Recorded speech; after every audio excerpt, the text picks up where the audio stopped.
Bismillahirrohmanirrohim. Assalomu alaykum hurmatli obunachilar. Bizga shunaqa savollar ko'p tushyaptiki, mashinani olganda kraskalarini ham tekshirib olasizlar, to'g'rimi? Savol berishyapti. Biz nafaqat kraskasini tekshirib olamiz, balki kompyuterga tiqib probeglarni ham ko'rib olamiz. Biz hozirgi vaqtda mana shu videoda qanaqa kraskalarni tekshirib olganimizni, kompyuterga tiqib qanaqa qilib probeglarni ko'rib olganimizni jarayonini ko'rsatib o'tmoqchiman. Biz mashinalarning kraskasini 3 bosqichda tekshirib olamiz. Birinchi bosqichda tajribali ustalarimiz bor. Ular kraskalarini polniy mashinani ko'zligi bilan ko'rib chiqishadi.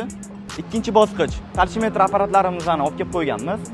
U shpaklyovkani o'lchaydi, qatida o'sha kraskasi borligini ko'rsatib berishga yordam beradi. Uchinchi bosqich ultrafiolet apparatlarimiz bor.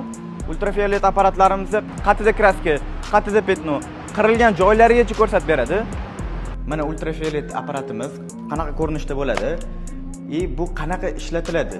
Xosligi ko'rsataman, qanaqa ko'rsatib berishlarimgacha ko'rsatib beraman. Mana ishlashini ko'rishingiz mumkin. Mana shu kapotda ajratib beryapti. Bu yog'i petno sepilgan, videoda ko'rinayotgan bo'lsa, ajralgani. Shuni ko'rsatib beradi. Qirilgan, chizilgan joylargacha ko'rsatib beradi. Mana kapotda ajratib berishi. Videoda ko'rinayotgan bo'lsa, bamper bilan kriloni ajratib berishi. Kriloda kraska sepilgan. Xuddi shunaqa qilib tekshirib olamiz.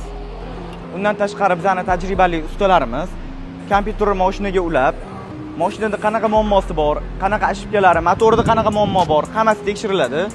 Probegi halolmi, o'zinikimi, ulargacha tekshirib, keyin o'zimizning maxsus anketamiz bor.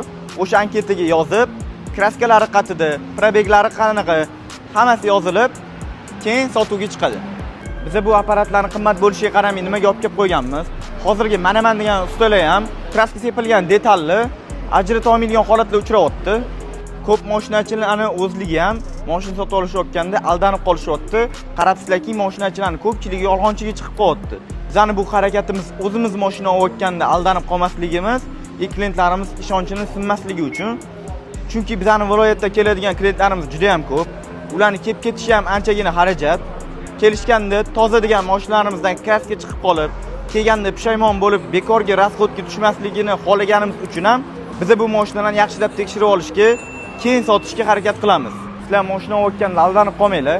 Agar bozordan yoki ko'cha-ko'ydan qaysidir mashina sizlarga ko'nglingizga jiz etib yoqib, kraskasida ikkilanayotgan bo'lsangiz, bizga olib kelinglar. Sizlarga shu videoda ko'rsatgan usullarimizni tekshirib ham beramiz. Xalqimiz aldanib qolmasligi tarafdorimiz. Bosamiz. Mustang Avto eng ishonchli hamkor.